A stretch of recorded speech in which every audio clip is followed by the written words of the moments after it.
خان صاحب مجھے نظر آتے ہی نہیں ہیں باہر آتے ہوئے. تیسرا میں نے کہا تھا کہ بہت زیادہ مایوسی ہوگی ریزرو سیٹس کے اوپر. اب آ جائیں ہم ریزرو سیٹس کے اوپر. ریزرو سیٹس میں آئین بڑا کلیئرلی کہہ رہا ہے لکھ کے کہ 3 دن سے زیادہ نہیں ہے آپ فلور کراس نہیں کر سکتے. تشریح یہ ہے کہ آپ 15 دن کا ٹائم لے لیں اور فلور کراس کر لیں. وہ تو اب سپریم کورٹ نے دے دی. نہیں سر 3 کے بجائے 15 دن دے دیے. میری اس میں عرض سن لیں. اس میں یہ ایک تو یہ کوئی آئین میں کہیں نہیں لکھا ہوا. ہمارا پریسیڈنٹ ہے کہ امینڈ ہم کریں گے, یہ آئین نے لکھا ہے, امینڈ پارلیمنٹ کرے گی. ری رائٹ یا کوئی بھی چیز کانسٹیٹیوشن اندر پارلیمنٹ کرے گی. آئین میں کہیں نہیں لکھا ہوا کہ اس کی تشریح سپریم کورٹ کرے گی. پریسیڈنٹ سیٹ ہے کہ سپریم کورٹ یوزلی تشریح تو سپریم کورٹ نہیں کرنی ہے. آئین میں نہیں کہیں لکھا ہوا. میں نے تھوڑا اور پڑھ مجھے امریکن چیف جسٹس وارن کا ایک سٹیٹمنٹ یاد ہے. انہوں نے ایک دفعہ کہا, کوئی بات ہوئی کانسٹیٹیوشن پہ, انہوں نے کہا we are bound by the constitution but we interpret what the constitution is. But آئین میں کہیں لکھا ہوا نہیں سر. سپریم چلے کورٹ ہم کہہ رہے ہیں نا کہ پریسیڈنٹ ہے تو ڈیفائن وہ کر دیں. اب رائٹ وہ کر رہے ہیں یا امینڈ وہ کر رہے ہیں, تاثر یہ مل رہا ہے اور تشریح ہم سن رہے ہیں, یہ پاسبل نہیں ہے. تو پارلیمنٹ کھڑی. اب اس کے اندر سٹیجز کیا ہے؟ پہلی سٹیج ہے الیکشن کمیشن, دوسری سٹیج ہے پارلیمنٹ, تیسری سٹیج ہے اسپیکر, چوتھی سٹیج ہے president of Pakistan. So parliament rubber stamp نہیں ہے. اگر پارلیمنٹیرین کو پتہ چل جائے گا کیا کرے گی پارلیمنٹ, انڈو کر دے گی, نیا لا بنائے گی, لا بنا سکتی ہے, انڈو کر سکتی ہے, ٹائم بار کر سکتی ہے, بہت ساری آپشنز ہیں ہمارے پاس. ٹھیک ہے, اس کا ریزن یہ ہے کہ ایک جگہ پہ لکھا ہوا ہے سر 3.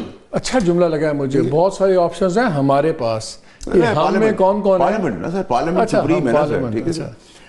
اچھا اب سر اس میں ہمارے صاحب اس سچویشن کے اندر ابھی کنفلکٹ نہیں کر رہے ہم, کوئی کنفنٹریشن میں نہیں جا رہے, ہم کوئی لڑائی کرنے نہیں جا رہے. ٹھیک ہے جی. ایشو سارا یہ آ رہا ہے کہ جب سے یہ آرڈر آیا ہے سپریم کورٹ کا, تب سے پی ٹی آئی واپس انتشار پہ چلے گی, نعرے بازی, انتشار, 9 مئی والی چیزیں. ٹھیک ہے جی. ان کے اوپر کچھ نہیں ہوتا, نہ کنٹیمپٹ ہوتا ہے, نہ ان کا کیس ہوتا ہے, نہ کچھ ہوتا ہے. یہ ججوں کا نام. مریم نواز پہ بھی تو کچھ نہیں ہوا. انہوں نے جو کہہ دیا, آپ کو بھی بلا لیا تھا, بسوا کمار, آپ دونوں, پھر وہ کہیں گے کہ جی پنجاب کے ڈومیسائل کو ہاتھ نہیں ڈالتا, تو مریم نواز کو پھر کیوں نہیں بلایا جی ججز نے؟ دیکھیں وہ تو ضمیر بکنے کی بات ہوئی. تو اب یہ سوالات کے تحت پھر کنفیوژن کر دیا گورنمنٹ نے اپنی نااہلی, اپنی ان فائٹ کو, جو ان کے اندر اقتدار کی جنگ چلی ہوئی فیملی کے اندر, اس کو لا کے کہہ دیا کہ جی کانسٹیٹیوشن میں بریک ڈاؤن ہو رہا ہے, میلٹ ڈاؤن ہو رہا ہے. کانسٹیٹیوشن میلٹ ڈاؤن تو کہیں سے نہیں ہو رہا. کانسٹیٹیوشن ایک چیز کی وہ اس کو ڈیفائن کیا ہے, ہم اس کو اپنے طریقے سے دیکھ لیں گے. اب آپ کو نظر کیا آ رہا ہے؟ دیکھیں سر ویسے کوئی اپنی جگہ سے نہیں ہل رہا. دیکھیں میرے نہ انسٹیٹیوشن پیچھے جا رہا ہے, نہ سپریم کورٹ پیچھے جا رہی ہے. گورنمنٹ جو ہے وہ شاید انسٹیٹیوشن کو آگے لگا کے پیچھے کھڑی, بیکاز ان میں اپنی پولیٹیکل طاقت ہے نہیں دے رہی ہے. لیکن میں آپ کو بتاؤں کہ دیکھیں ابھی تو نہ کوئی ٹیکنوکریٹ کی کہانی ہے, نہ کوئی ایمرجنسی کی کہانی ہے, نہ کوئی ایسی کیوس ہے. ابھی تو بڑے سے سیدھا سا ہے کہ اس کے آگے پارلیمنٹ جس کا کام ہے وہ اس کو دیکھے گی اور اس کو انڈو کر دے گی. ٹھیک ہے جی. اب انڈو کو وہ پھر پارلیمنٹ کے اس کو اسٹرائک ڈاؤن کر دیں گے. نہیں سر دیکھیں, اگر آپ کنفنٹریشن میں جانا تو پھر یہی چلتا رہے گا, ایگوز کی فائٹ چلتی رہے گی. پھر میدان میں اور رنگ کے اندر پھر جو تکڑا ہوگا دوسرے کو لٹا دے گا. ہمیشہ دنیا کے, پاکستان کے اندر, دنیا کے اندر یہی ہوتا ہے. کورٹ کو تو آپ ایک ہی طریقے سے لٹا سکتے ہیں کہ آپ پھر سارا نظام پیک کر دیں, پھر کورٹ لے جائے گی. ویسے کیسے کا نام نہیں لیا میں نے, یہ کہا کہ اگر آپ بھی نہیں ہٹیں گے, یہ بھی نہیں پیچھے ہٹے گا, میں بھی نہیں پیچھے ہٹوں گا, تو رنگ کے اندر جو طاقتور ہوگا وہ رہ جائے گا. کون سی طاقت؟ بندوق کی, ووٹ کی, پاپولر سپورٹ کی. طاقت تو قلم میں بھی بہت ہے, طاقت بندوق میں بھی بہت ہے, طاقت ووٹ میں بھی بہت ہے, طاقت پارلیمنٹ میں بھی بہت ہے. سبھی طاقتور ہیں ایکچولی. ٹھیک ہے, سب سارے طاقتور اگر مل کے پاکستان کی تقدیر کو آگے لے جائیں تو بہتر ہے بنسبت کہ ہم اس کی تباہی کا حصہ بن جائیں. آخری یا موسٹ امپورٹنٹ چیز, تھرڈ ورلڈ کنٹریز اور ویسٹرن ورلڈ میں بھی ریاست سے آپ یوزلی ٹکر نہیں لے سکتے. ریاست میں جب بھی آپ سر ماریں گے سر پھٹ جائے گا. ٹھیک ہے جی. اب گورنمنٹ ہی تاثر دینا چاہ رہی ہے. پہلا تاثر انہوں نے دیا کہ پی ٹی آئی کی جنگ ہے فوج سے, اور فوج کی جنگ ہے عدلیہ سے, اور اپنی انکمپٹنسی کو اب کانسٹیٹیوشن میلٹ ڈاؤن کے تحت اس طرف لے جا رہے ہیں. تو اور انسٹیبلٹی کریٹ کر دی. دنیا میں بہت سے ایگزامپلس ایسی بھی ہیں جہاں بیونڈ اے پوائنٹ جب لوگ ایک بہت کرو کراس کر جاتے ہیں تو پھر ریاست کو پیچھے ہٹنا پڑتا ہے. سر سب کو پیچھے ہٹنا چاہیے. میں تو اس میں ہوں آپ کے ساتھ. پرابلم یہ ہے کہ سر جن جگہوں کی آپ جس ورلڈ کی بات آپ کر رہے ہیں نا سر, ان کی ڈیموکریسی کو بھی 7 سال 2 سال 3 سال ہو چکے. یہ تو 100 سال بھی نہیں پوری کی بھی. تو ایوالو ہو رہا ہے یہ. میرے حساب سے پاکستان میں ایک چھٹ رہی ہے چیزیں ساری. سب اپنی اپنی اوقات میں آئیں گے, سب اپنی اپنی چیزوں میں آئیں گے. اس میں جو گندے ہیں بلیک شیپ. یہ ڈیسائیڈ کون کرے گا کہ کس کی کیا اوقات ہے؟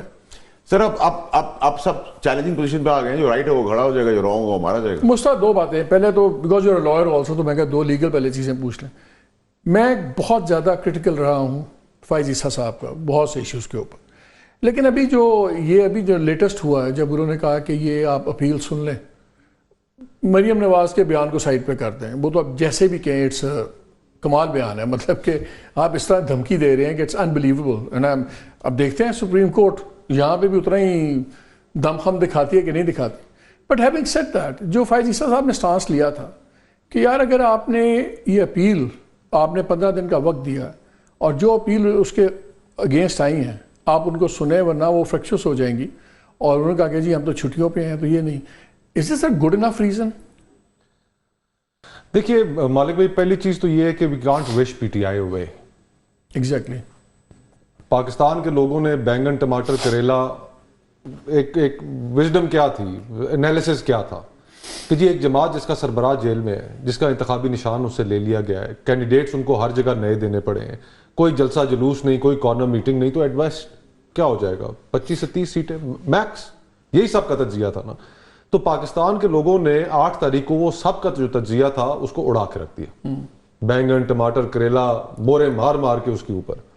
اور پھر ہم نے 9 تاریخ کو جو پاکستان کے اندر ہوتے ہوئے دیکھا وہ بھی انپریسیڈنٹڈ تھا. تو پی ٹی آئی ایک حقیقت ہے, اس کو بطور حقیقت آپ تسلیم کریں. سپریم کورٹ میں بھی 8 ججز نے جہاں پر فیصلہ دیا وہاں پر 3 ججز اور انکلوڈنگ قاضی فائز عیسیٰ صاحب 11 سپریم کورٹ کے ججز یہ کہہ رہے ہیں کہ تحریک انصاف ایک سیاسی جماعت ہے.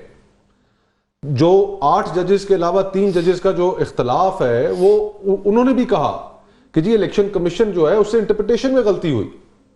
تو اب وہ حقیقت کو تسلیم کرنا پڑے گا.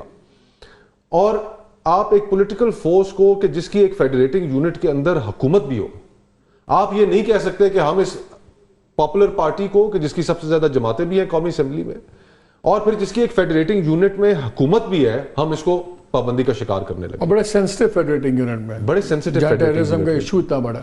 اب دیکھیے جو ٹیررزم کا ایشو ہے مالک بھائی 2013 کے بعد سے 2024 جو 2023 میں کراتا ہوں, لیکن پہلے میں فائز عیسیٰ صاحب آپ سے پوچھا تھا, ان کا جو یہ اعتراض تھا جو وہ اکیلے تھے مائنورٹی میں 3 ججز میں, کہ یار یہ آپ پہلے اپیل سنیں ورنہ وہ آپ نے جب دیا ہے, ان کا اعتراض بھی اپنی جگہ کہ 3 دن کو آپ نے خود ہی 15 دن کر دیا, کیا آپ اسکیجول چینج کر سکتے ہیں؟ چلیں سپریم کورٹ ہے کر سکتی ہے بہرحال. لیکن یہ جو ان کا آرگومنٹ تھا کہ پھر آپ اپیل تو پہلے سنیں اس کے اگینسٹ, کیا یہ ٹھیک آرگومنٹ ہے مالک بھائی؟ یا ججز بالکل آپ سائڈز چوز کر چکے ہیں؟ ججز بھی سائڈز چوز کر چکے ہیں, اور اس کے اندر ایک بنیادی ایلیمنٹ میری جو انڈرسٹینڈنگ ہے وہ یہ ہے کہ جوڈیشری کے اندر جب سے اسلام آباد ہائی کورٹ کے جج صاحبان کا خط سامنے آیا ہے, پھر اس کے بعد ریپلائز منگائی گئی باقی جج ہائی کورٹ سے بھی, پشاور ہائی کورٹ سے بھی آئی, لاہور ہائی کورٹ سے بھی آئی, دیگر صوبوں کی بھی آئی, تو ایک پرسیپشن کریٹ ہو گیا ہے کہ قاضی فائز عیسیٰ صاحب ہمارے ساتھ کھڑے نہیں ہوئے.